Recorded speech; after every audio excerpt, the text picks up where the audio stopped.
I'm sorry. The time I raised my hand, I got caught. My internet went off, so it's okay. I want to lower it. No worries. Thank you very much, Mary. All right. So this next session, we'll be looking at the issues and potentials on meaningful access and environment. It cuts across what we've been talking through since Wednesday, and today is the last day of the WAIGF. So it's important that we have a big sister of IGF talking to us about what they're also going to be doing and what we can be doing from a regional perspective. The aim of the session will be to, like I said, talk about the issues and potentials on meaningful access and environment. But hopefully at the end of the session, we're looking to see if we can highlight certain policy areas that we may need to do a deep dive into at a later stage. The moderator for this session is Anya Gengo from the UN IGF Secretariat. So please, Anya, if you're on the call, I'll hand right over to you so we can start. Thank you. Thank you very much, and I hope you can hear me well. First of all, good afternoon from Geneva to everyone in West Africa and beyond.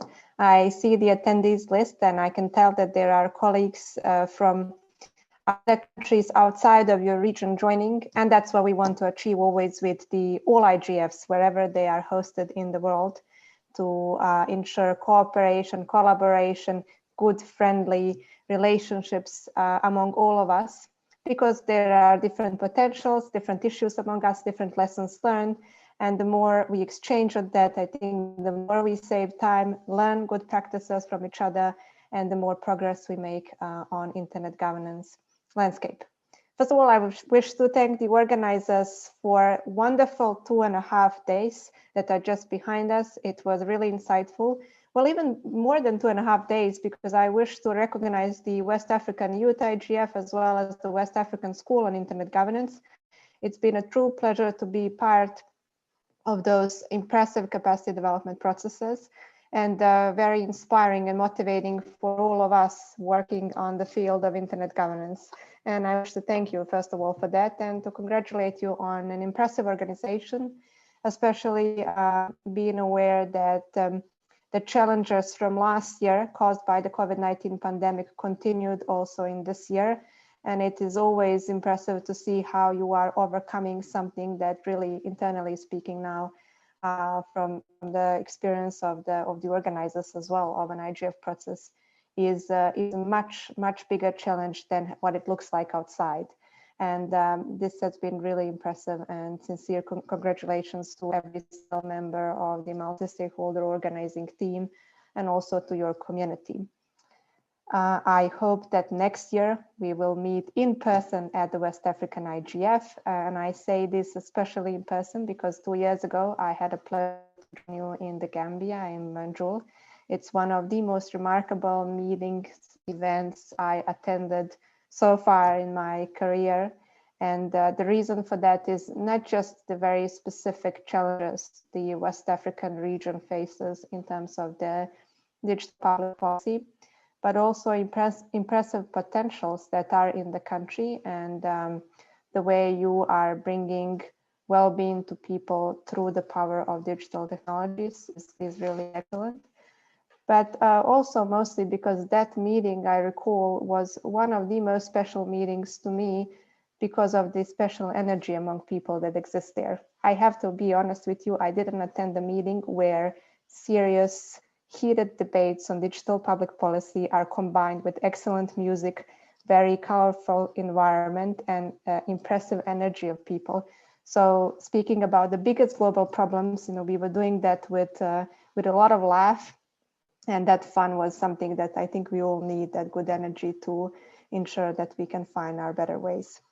At the beginning, I wish to recognize our great friend, a dear colleague, an expert, which I think did so much for not just for the African region, but also for the planet when it comes about internet governance and digital public policy, that unfortunately is not physically with us anymore. And we received that news with great sadness, Mr. Makan Faye. But it's also impressive to know how those types of personalities, such Makan was, are always present with us just through the legacy of their impressive work that's behind him. And so he is in spirit, of course, today with us as well. Finally, yes, to start officially with this session, I wish to thank the organizers for having the IGF Secretariat with all of you. I know that you have a very packed agenda, and it's always challenging to find some space for events which are not necessarily coming, narrowly speaking, from your own community in a bottom-up manner. But the reason why the IGF Secretariat is getting closer to the NRIs in this also way is because we need to learn from local areas about the specific issues and potentials that the people living in certain cities or villages or countries or regions experience. That helps us to ensure that the IGF as a global forum has a fully comprehensive agenda and can address in a more meaningful ways the certain areas which are at the of the priority for the global community. So that's the main reason for also joining you today. We will start very briefly with just a quick overview of the 16th annual IGF meeting, which will be hosted in December, as well as its preparatory and engagement phase, which started basically a few days ago. This session is part of it for sure. And ways you can engage more meaningfully in the IGF processes.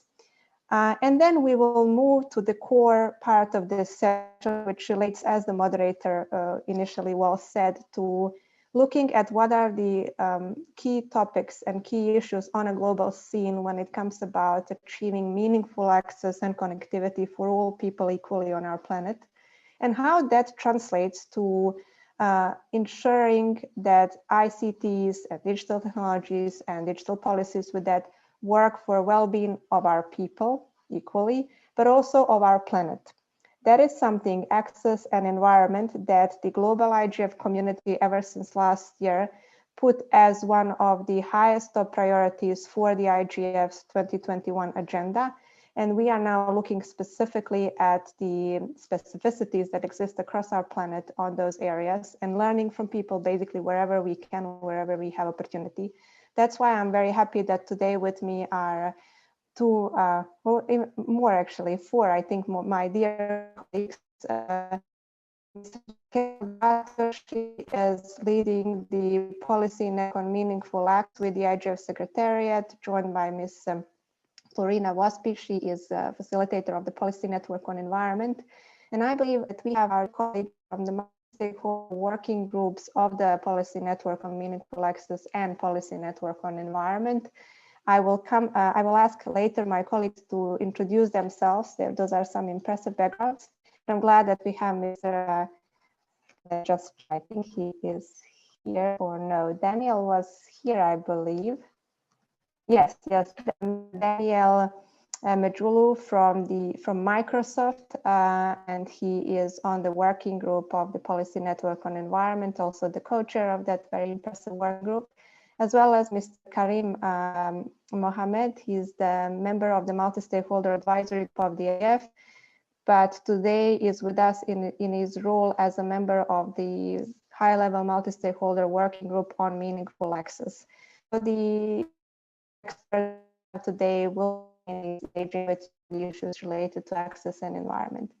But before I give the floor to my colleagues, allow me please to start maybe briefly from the basics of the IGF 2021 process, and we will evolve then naturally toward discussing the policy options for meaningful access and environmentalization. So just quickly share a couple of slides with if I'm able to. Apologies, just give me a second.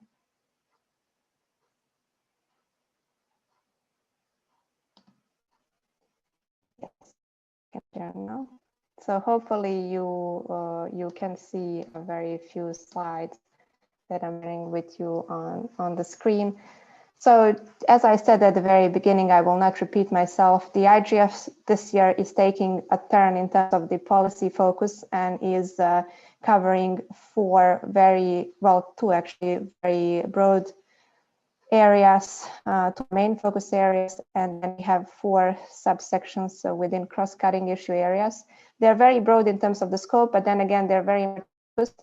This year's IGF is to have a really issue-focused, issue-driven IGF, which at the end of this cycle, December, will allow us to hopefully finalize the cycle with very concrete action-oriented policy options for advancing certain digital public policy issues that we've identified within these focus areas.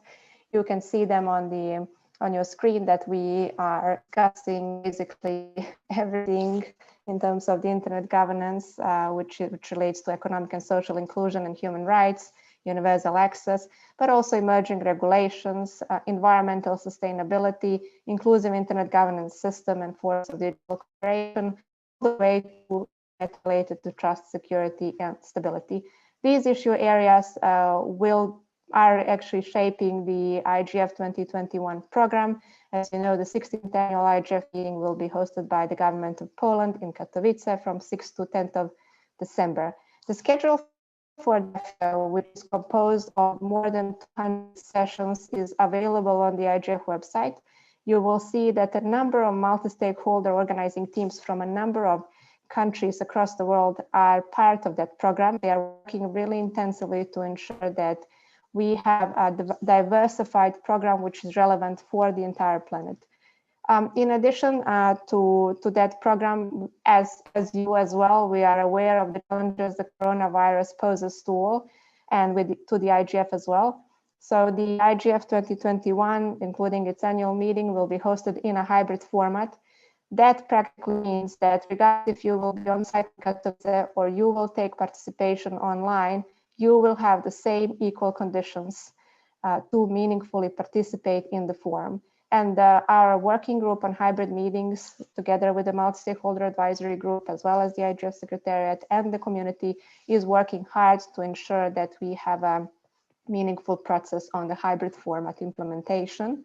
And you are most welcome to join those discussions and help us to ensure that we have a good process in place. In addition to the 16th annual IGF meeting, just basically as of a few days ago, the IGF's preparatory and engagement phase started. That phase will include a couple of online, predominantly, opportunities for engagement. For example, this session is part of that phase, and with this session, we try to, of course, connect better with the West African community, but then we will be traveling, let's say, to other NRI meetings as well. For example, the Caribbean IGF or the Asia Pacific IGF. We're hoping to be at the African IGF as well, including to a number of the national IGFs. In addition to that, on the issue areas that I've just mentioned, the MAG created working groups, which are completely open everyone to join, to ensure that we really fully unpack the issue areas and understand what are the policy areas and the policy domains that need to be covered in order to ensure that our program is relevant to everyone. So you're most welcome also to explore the IGF website and to join those working groups. I will leave later my email in the chat, so you can also write to me so I can give more details about the forms of engagement, as I don't want to take a lot of your time now on that.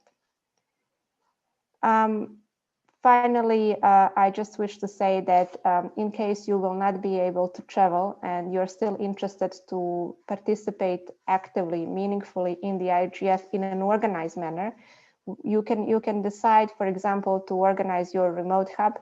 The IGF Secretariat is at your disposal with any substantive guidelines on how to do that. Just please be free to reach out to us. We had very good experience also with the West African community, as well as with the communities across the world, on organizing themselves, whether from their homes or from their offices, from the universities and other physical spaces where they would gather and collectively in an organized manner participate at the IGF. And we always ensure that our remote hubs have priority when it comes about intervening in session discussions at the IGF.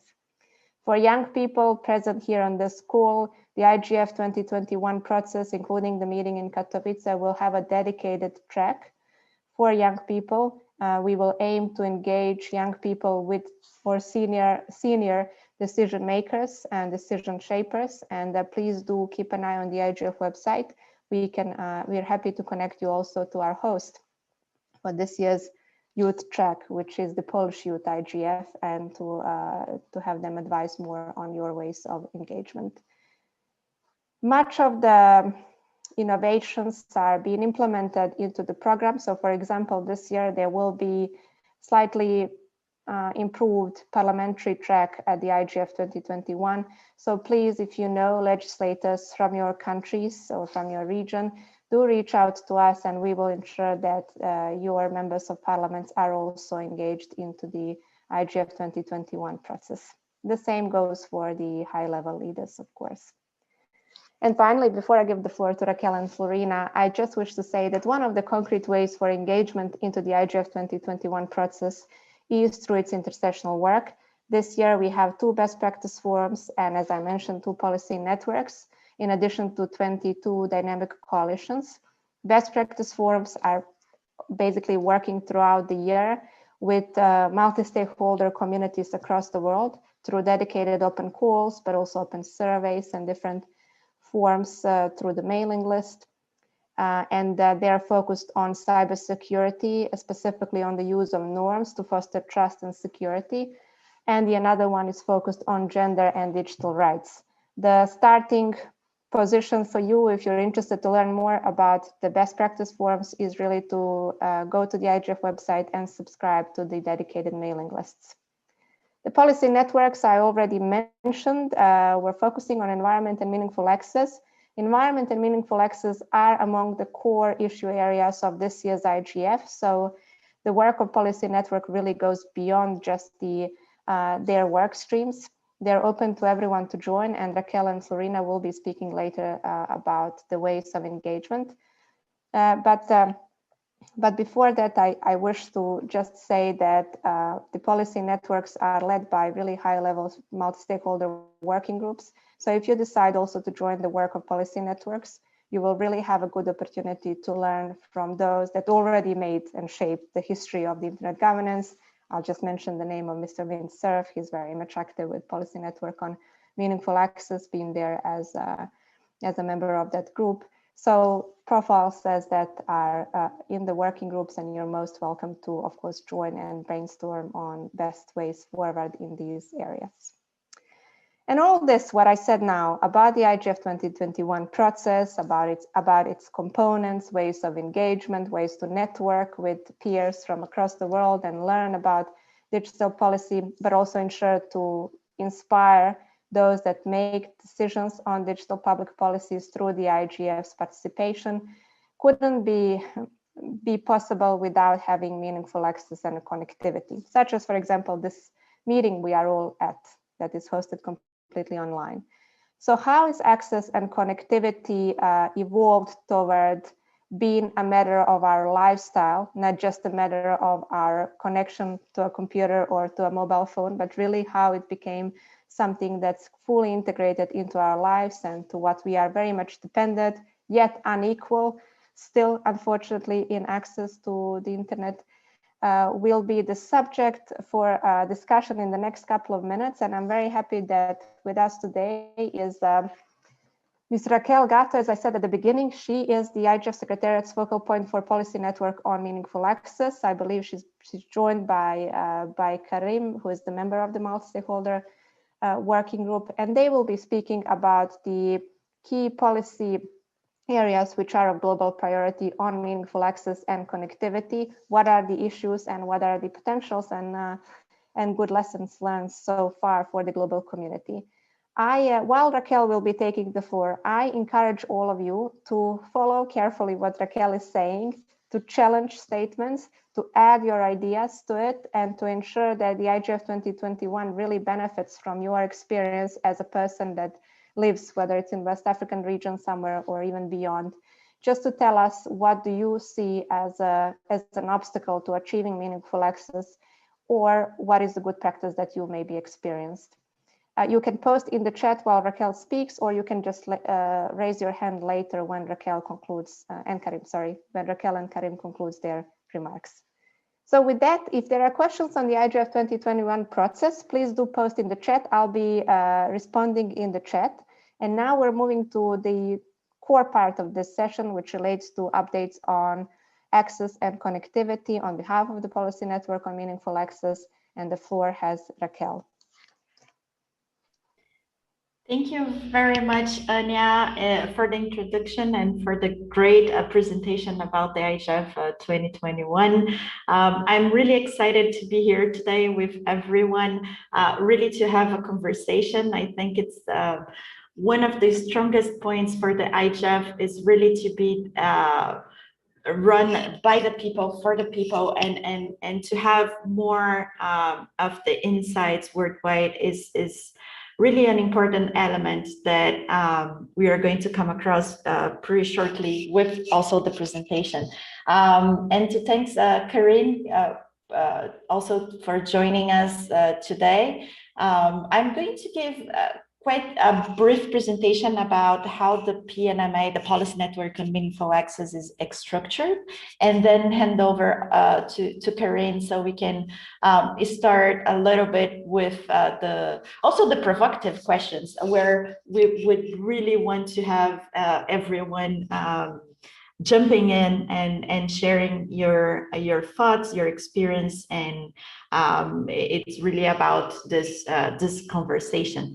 But before that, I think I was very, very impolite, and I forgot to say good morning, good afternoon to everyone who is joining, and to introduce myself as not only the facilitator, but also I'm based in Brazil, in São Paulo, and it's quite chilly today. We are about 3 Celsius, 3 degrees Celsius. So sorry if you see me kind of in a chilly mode here, but it's almost 9 a.m. for me. So just that you see that, but very good to see some of the faces. And hey, Nalgio, it's good to see all the friendly faces and to meet the new ones. So let me start with why do we need a policy network, right? So Anya presented parts of the IGF that I'm sure most of you are familiar with, the strong processes to get to the agenda for the annual meeting, but also the fact that the IGF is not only the annual meeting, but it's also the intersessional work between one and another, and how you streamline all those discussions with the dynamic coalitions and the best practices forum. But there was a gap identified during the processes also, and the discussions with the high-level panel on digital cooperation, and the work that the UN Secretary General and the UN Tech Envoy Office is now doing, in terms of the IGF has this mandate in the Tunis agenda that calls for the creation of the dialogue, the forum, the platform for dialogue with multiple stakeholders, but also call for looking and collecting those local experiences and identifying the obstacles, identifying the challenges where there are gaps, and potential solutions based on this empirical approach and based on this grassroots with the community, looking for examples from the community. So that's part of the Tunis agenda mandate. And with the roundtable, and I'm sorry, Anya, if you want to put for the next slide, which is basically the recommendation from the UN Secretary General roadmap on digital cooperation that came last year as part of these processes that I was mentioning in the high-level panel, the HLPDC, which calls for a better integration with the program and the intersessional work to really support some of the priority areas. And the processes has also identified the thematic areas. So where are the biggest gaps?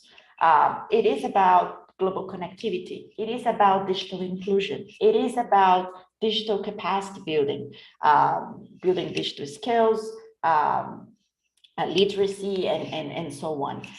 So with that, right, this with this diagnostic approach that, and with the mandate that the IGF has, it was really clear that a policy network as an experiment to start this year would be a big step forward in terms not only to continue this exercise with the community and identifying the challenges and finding the solutions and raising this up to the policy recommendations for things that needs to be done, for challenges that needs to be addressed, and with potential ways to get it done, but also to move one step forward, which is about what we can do together that would move us more into the implementation phase.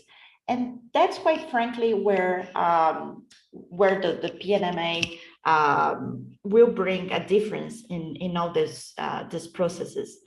So, Anya, if I may ask for the next slide, and I'm so sorry, yeah.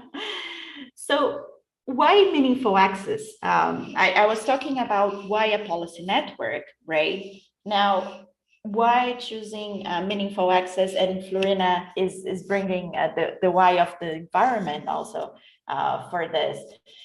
First, those are major policy thematic areas that would deserve more of this holistic approach with the realistic lens.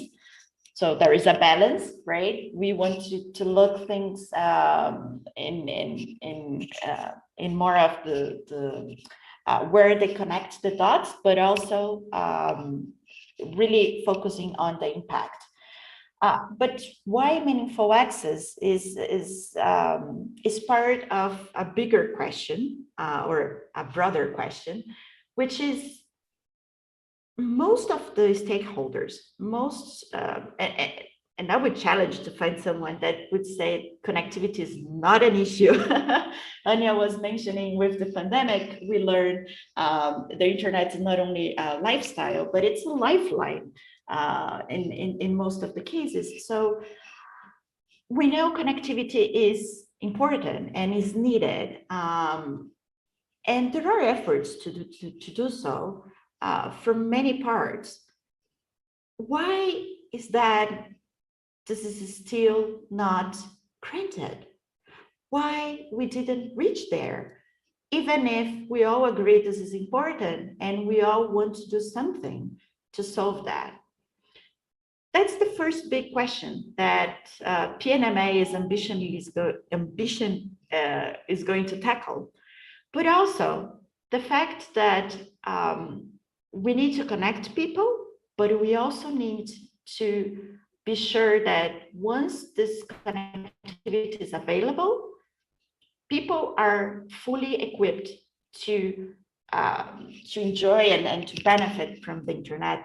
So it is about having equal access in terms of gender equality, in terms of digital skills, in terms of the content that you receive once you are connected. And this comes across many of the other examples that I'm putting here that came from a long way from the work that the IGF is doing and the other organizations that are key are also working at.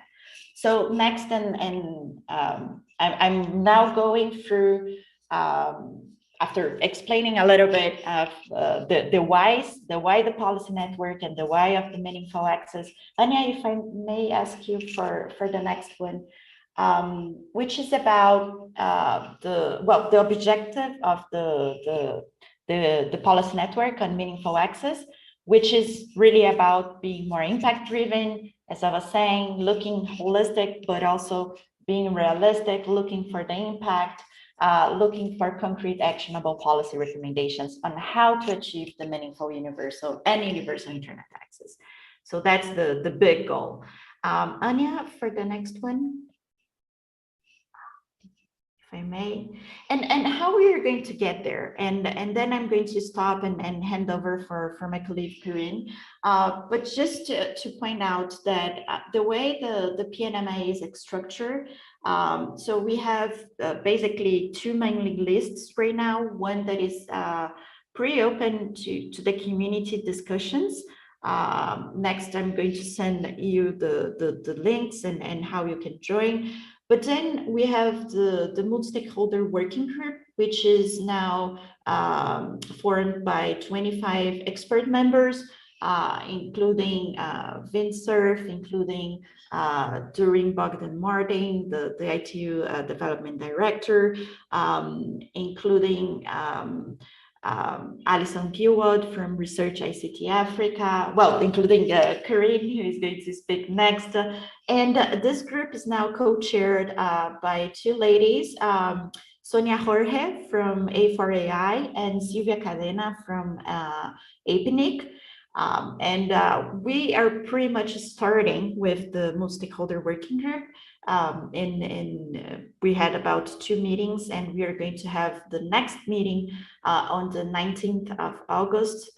So if anyone is interested to join, those meetings are open to observers. And it's really in this momentum where the group is defining what are going to be the key topics or the key areas to be covered. And I just put here kind of the processes that are based on identifying those topics, looking for what are the things that we can do differently that will bring this impact that we are aiming. And that's where the community comes in, because meaningful access really means different things in different places to different people. I think that's the first assumption we are having in the group, and hearing from you what really is this meaningful access for you is important. So that's my pitch, and I will hand over Corinne. Thanks for being very patient. I'm sorry if I took more time than I was expecting. But Corinne is also a MAG member, and he's also a pretty active member in the group. You, Raquel? Yes, with you, Corinne. Okay. And thank you very much, everyone. Yeah, welcome. Thank you all for giving us this opportunity to participate and share some view in the IGF. And I'd like to come back a little bit with what Anya said in her intervention regarding the process of IGF. The process of IGF need that every stakeholder group involve herself earlier in the beginning of the process.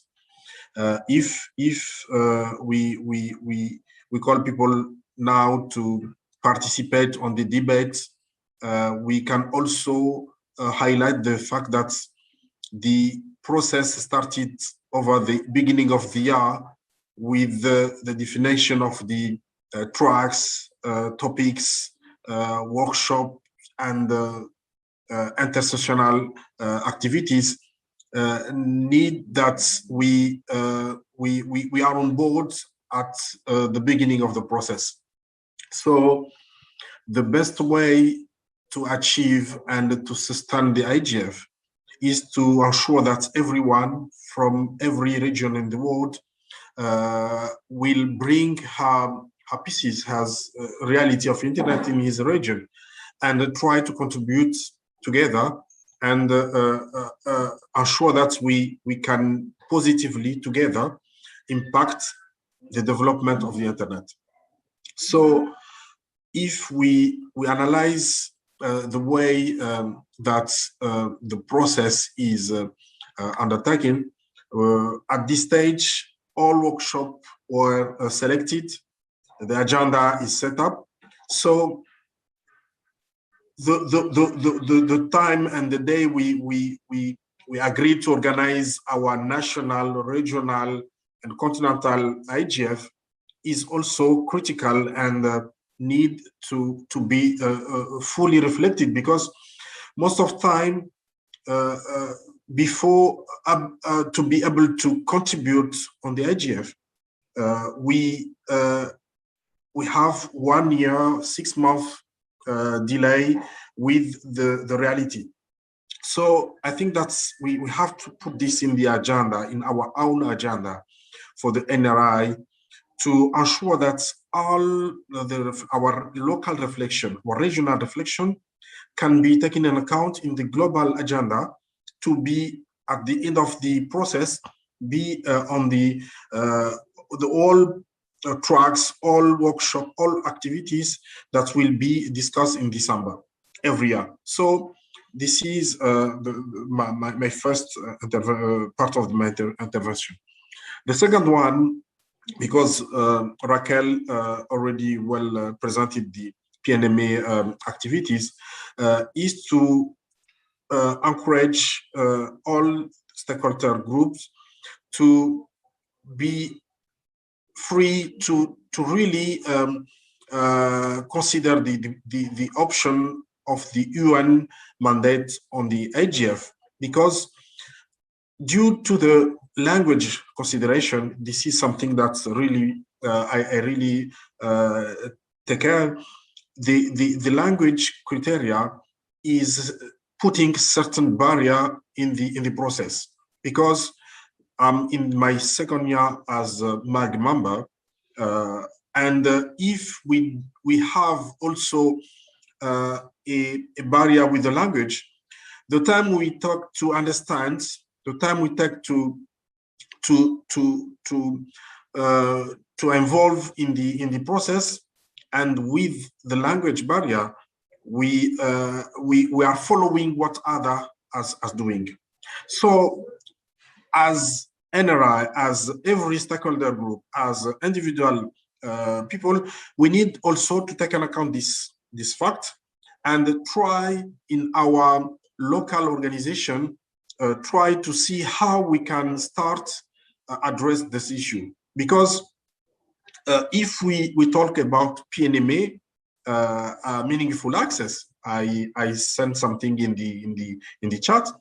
The access is not only the ability to have infrastructure in our region, in our countries, but also the ability to use those infrastructure, the ability to pay the access. So in most of our region, we have lack of infrastructure because the internet model today is built in an open process model, open model, but we don't have the same reality in the north, in the south, even in the same country. We have rural and remote area. We don't have the same quality and the same availability of infrastructure. So we need really pay attention on that fact. And as Anya asked to all of us, what the reality in every region, in every country, in every place, because the scope of this PNMA is to put a reflection, a global reflection, but this reflection to be 100% taking account all the global panorama of the situation. We need that everyone share what he really faced every day.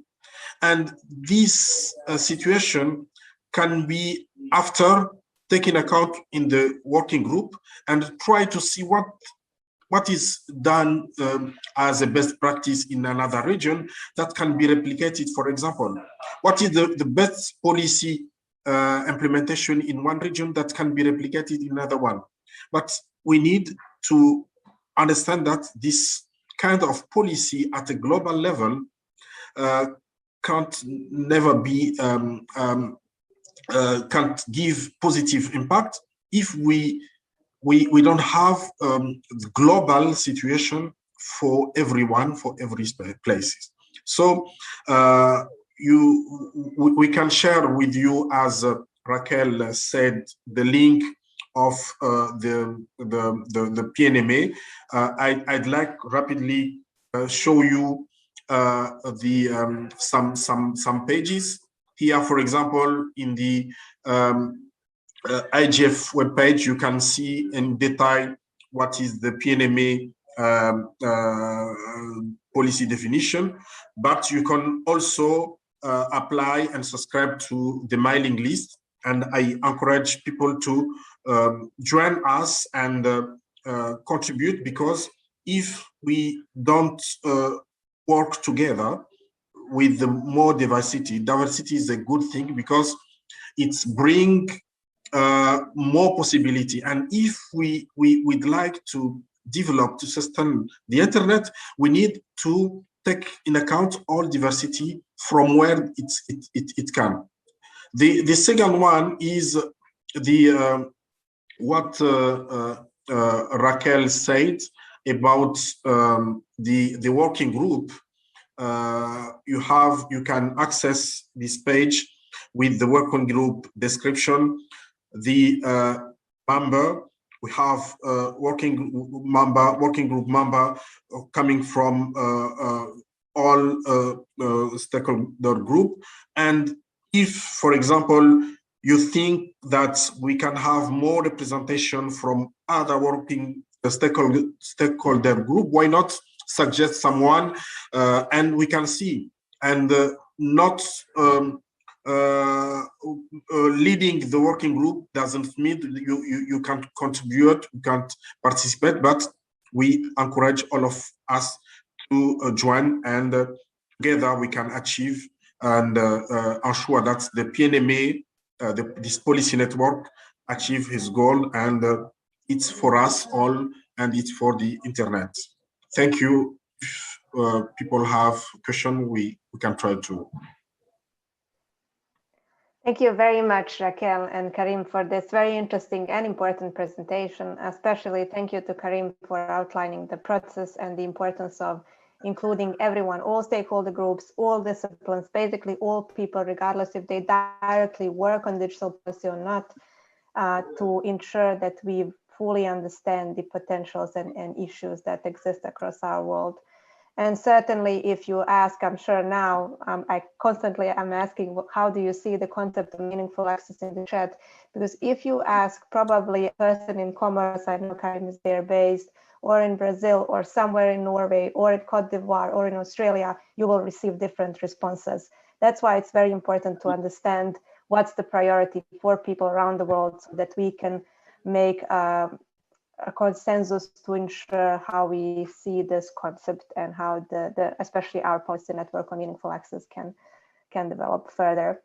I know that you have questions, and I promise we'll leave time for questions. I wish just now, in the interest of time, to move forward to bringing this topic even more into how it affects all of us living on this planet.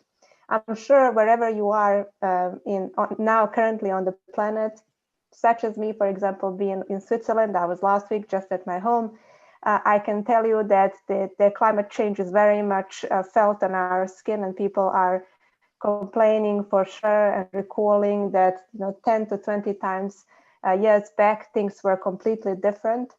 I'm sure that many of you can identify with the insecurity in terms of the water supplies, even food supplies.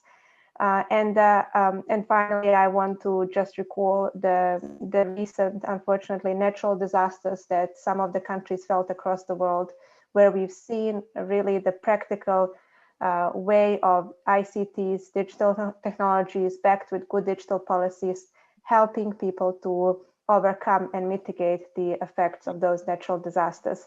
Just two weeks ago, maybe a little bit more, I was online at the somebody is sharing the screen. I'm just gonna kindly ask you to stop sharing. Somebody's sharing his email. So I was just maybe more than 2 weeks ago at the St. Vincent and the Grenadines IGF, and you know that the nation is really recovering from the volcano eruption there.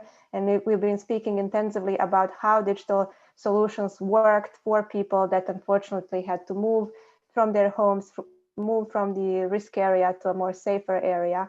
And in that spirit, I'm very happy that that topic for the IGF is extremely important, and the IGF is formally dedicated to discussing it.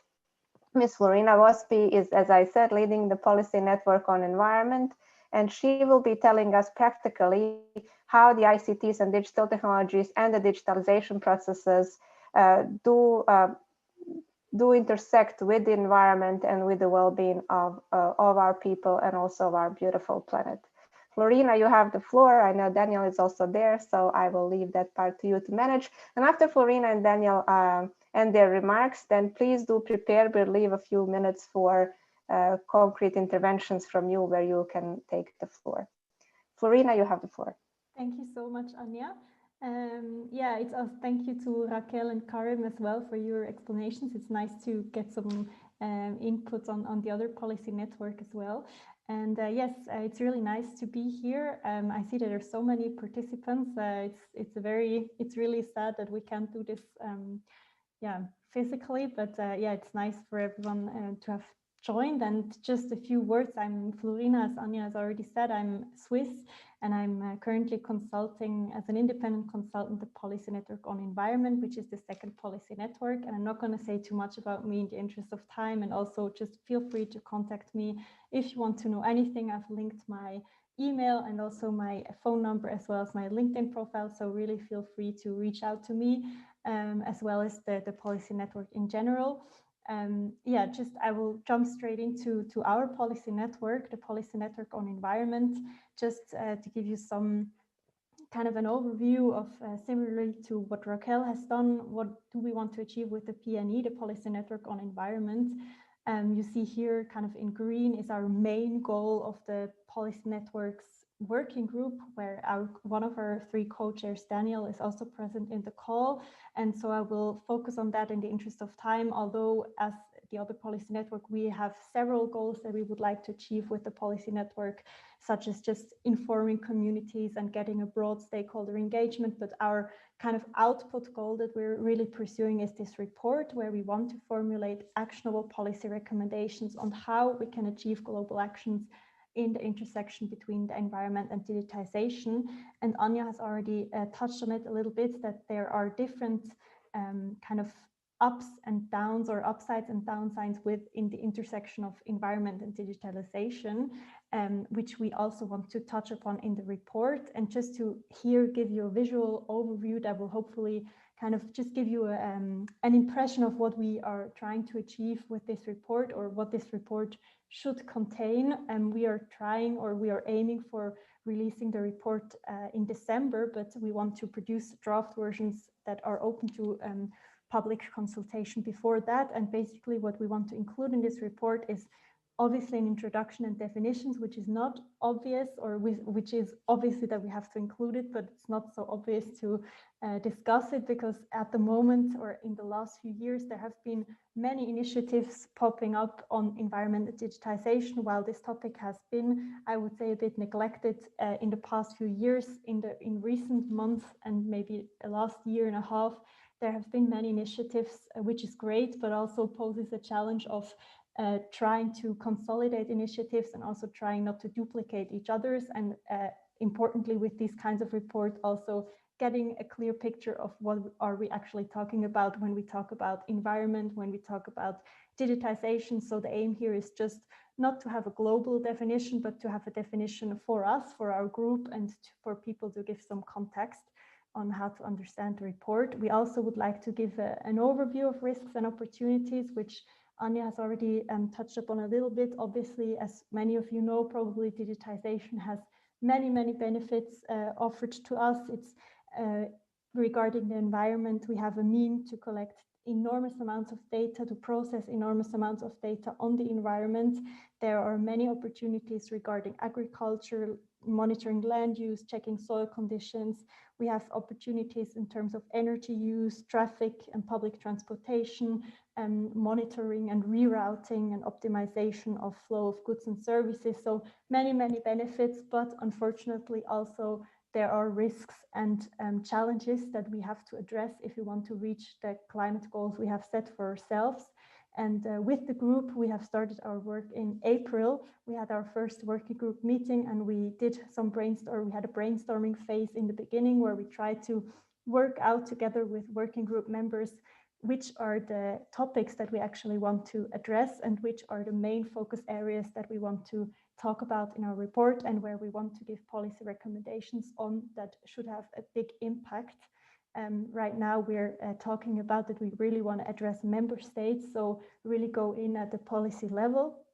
And here you can see illustrated by these pictures, these are the four, or obviously you could break them down into smaller chunks.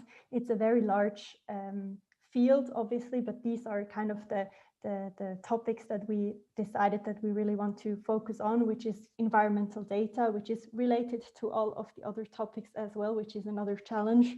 There we have challenges such as that we want to have interoperable data, that we want to achieve or make environmental data accessible to everyone, that we need to integrate it into the algorithms of the digital economy and the digital platforms, as well as just incentivize the private sector to share and make transparent their environmental data that they are collecting. And obviously this is not just a goal in itself, and the environmental data can help us, as I said, to do a lot of good in the world. We could use it to predict extreme weather challenges and manage extreme weather conditions.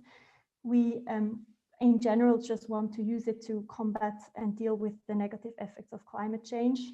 We could use it to mitigate energy demands of data centers, and also there is the challenge of just having better energy networks in general, where digitization can play a crucial role. And finally, we have the issue or the area of supply chain transparency and circularity. There's a lot of talk of circular economy. It's a bit of a trend, I would say, at least in Switzerland. Everyone is trying to move towards circular economy, but what it actually means is something else. But what is sure is that for circular economy, we need to have some transparency on supply chains, because if we don't know where products are coming from and which kind of steps they go through in their product life cycle, it's hard to be circular in any meaning of the word. And obviously something that probably many of you know, and since this is a big issue, is the issue of managing e-waste, which is also globally unequally distributed, the charge or the weight of this. And this is also something that we want to address. So how can we combat e-waste? How can we make products more sustainable? How can we prolong a product's life cycle? And finally, there are obviously many overarching issues that play into all of these topics, like just how can we support, as I said in the beginning, the different initiatives that are now popping up? How can we make sure that we speak the same language, that we use the same definitions, that we kind of move toward a common goal, but also kind of, speak the same language, which is obviously not an easy task. So, and then of course, we will have a conclusion. So this is the idea of the report that we want to draft on our website, which is on the next slide linked, and also I will put it in the chat afterwards. You can join or have a look at any of the work streams that we formed to write the chapters of this report. We have a work stream for each of those topics and each of the chapters of the report. And I really want to encourage you and really say that we're very open as a group to anyone who would like to join. We are aware that obviously these kinds of topics, as every global topic, has regional and local specificities, and we cannot cover everything, but the more people that are joining our discussions, the more inclusive and the more comprehensive our report will be. So feel free to join, and please, here is the notice also for our next working group meeting, which is one day before the PNMA meeting. So you may join both of them if you're interested, and have a look at our website as well. And we also have there all of the working group members, and we also have, of course, a community mailing list. And now I also want to just point out that Daniel is in this call. I've seen him, at least. He's one of our dear co-chairs. Yes, Florina. Great. And I just wanted to give the words to you to just maybe quickly introduce yourselves and add anything I might have forgotten. Thank you very much. I don't think you've forgotten anything, Florina. I think you've covered it all. But please let me just introduce myself to everybody. It's a real pleasure to be here with you. I am Daniel, working for Microsoft in Geneva. I am within our UN Affairs team, which is working to build stronger relationships with the UN and explore areas where technology can play a role in many of the SDGs. And in that context, I'm privileged and fortunate to serve in the IGF P&E on environment and digitalization, as Florina has covered. In a very basic summary, this group is looking at the links between the environment and digitalization. And one of the ways that we're doing it is through this report. She's shown you the 4 areas the report will cover. And if you just think about this in a very pragmatic sense, one example is data centers. Data centers host all our information. They contain the infrastructure, digital infrastructure, that allows us to better understand virtually every area of life, including the environment. You can capture data on forest cover. You can capture data on carbon sequestration patterns. You can capture data on glacial ice movements. So you do have the ability to capture data hosted again in the cloud that will allow you to make better decisions about the environment. At the same time, that data center is environmentally taxing. If you look at the source of power that it consumes, Microsoft is known for making strong commitments to be carbon, not neutral, but negative by 2030, including by revisiting how we will power our data centers. So this is just one example of the ways that digitalization and the environment interplay. And we're trying to look at that interplay across those 4 areas. Florina has set up group leads for each of those 4 areas. So please just bear in mind that if there is an area where you see another interplay, as with the data center example, or any other that comes to your mind, there is a group lead that you can reach out to who will be able to channel your input, your feedback, your review into the process so that you are part of this report and part of this inquiry. We really want to have feedback from developing worlds, from all regions. So it's great that this group is involved and reflected. So thank you very much. I will drop off soon, but I just wanted to be here to appreciate the work that's going on and invite you to please be part of this process. Thank you very much. A huge thank you to Florina and to Daniel. Thank you for your time and for excellent presentation. Colleagues are really doing an interesting work in both policy networks. It's an interesting methodology, a bit different and untraditional maybe in certain domains to the IGF's so far work. And it's very interesting really to be part of it, of the work they're doing. So I joined Daniel as well in calling upon all of you to find some time to join this work, contribute to this work with any resources that you have on your sites, whether it's a publication or just your personal experience as just a user on the internet. That's very valuable because we can benefit from everything in order to ensure we have a good report and especially good recommendations over the end of the year. So with that, we do have a couple of more minutes to conclude. I wonder if any of the colleagues, any of the participants present in on this call have any questions or would like to intervene in a very short, concise manner. If yes, you are most welcome to do so. I want to thank Onika for already sharing a very good resource that can be of help for the policy network on meaningful access. And I sincerely thank you for that. I'm sure Raquel and Karim are taking note of it. Just a last call if anyone has anything to add at the very end of this call. So you can just raise your hand. I think Olurundar Kunle, apologies if I'm not pronouncing well, but I see that you raised your hand. Would you like to take the floor?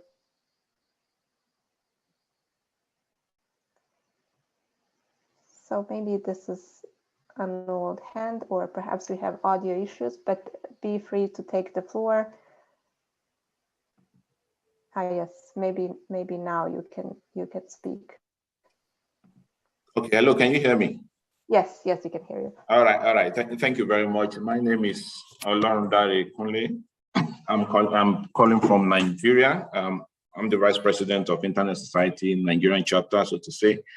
And I'm happy to be here. And I think it has been a wonderful session. And I really enjoyed most of the presentation, so to say. And having said that, I'm sure that apart from my humble self, so many people will be interested in joining most of these, working groups. Like my humble self, I'll be interested in joining the environment because I know the roles that digitalization and digital technologies are playing when it comes to environment, so to say. And I want to say this, that it is high time we started looking at green energy, so to say, when it comes to digitalization and when we're talking about data centers and so on and so forth. I enjoyed the last presentation made by Mr. Akimade from Microsoft, so to say. And it tingles my hair when I heard about the interest of Microsoft in the environment because of the contribution of data centers with respect to impact assessment when you're talking about the environment. So I think it's a very good one, so to say. And if I know how to go about it, I really, really want to contribute to the environmental working group. Thank you very much. And I really enjoyed this session. Have a great day.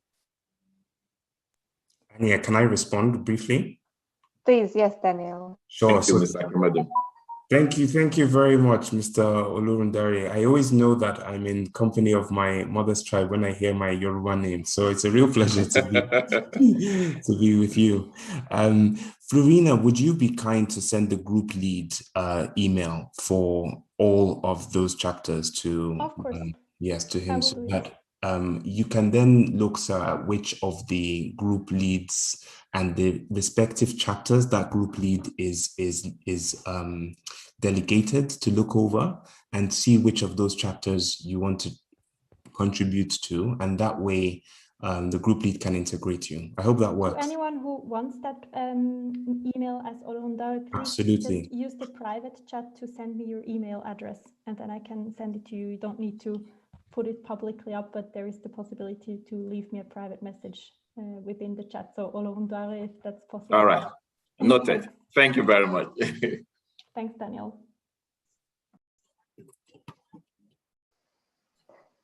Well, thank you very much, Daniel, as well, and Florina. And yeah, this is what happens at the West African IGF. As I said, I had experience to be in person in the Gambia, in addition to my experience being online to several meetings. There hasn't been a single session where we didn't end up with a good partnership and a new contact. And as you can see, this is another example of this. Let's all commit, please. Let's all meet in person next year at the West African IGF. From the experience, that energy is something that every person needs to feel. And I'm looking forward to next year when hopefully the coronavirus pandemic will be our past, and we will be meeting in person at the NRI meetings across the world, and hopefully at the West African IGF in some of the beautiful places that you are very fortunate to have in your region. I want to thank everyone, first of all, the panelists, all the participants for active participation, excellent questions. All these interventions that you posted in the chat will be part of the MAG's discussion on enriching the IGF 2021 meeting guide on policy questions and issues, which will then be brought to the attention of all the session organizers to ensure that all sessions at the IGF reflect comprehensively the will of the people that spoke through this preparatory and engagement phase. The report will also be made publicly available on the IGF website. I'll make sure to inform the West African IGF coordinators to also bring it to the attention of the mailing list of the West African IGF. At the closing, I especially would like to thank again the organizers, and especially Ms. Mario Duma and Mr. Joshua Josh for their professionalism and kindness in working with us and having us at your meeting. Once again, to all the panelists, to all the participants, it's been a true pleasure, and I wish you a good rest of the day, rest of the evening, good closing session. And please stay in touch and hopefully come to Katowice in person. If not in person, then online for sure. And once again, thank you very much. Have a good rest of the day or evening, wherever you are. Thank you. Thank you very much, Anya and Florina, Dare,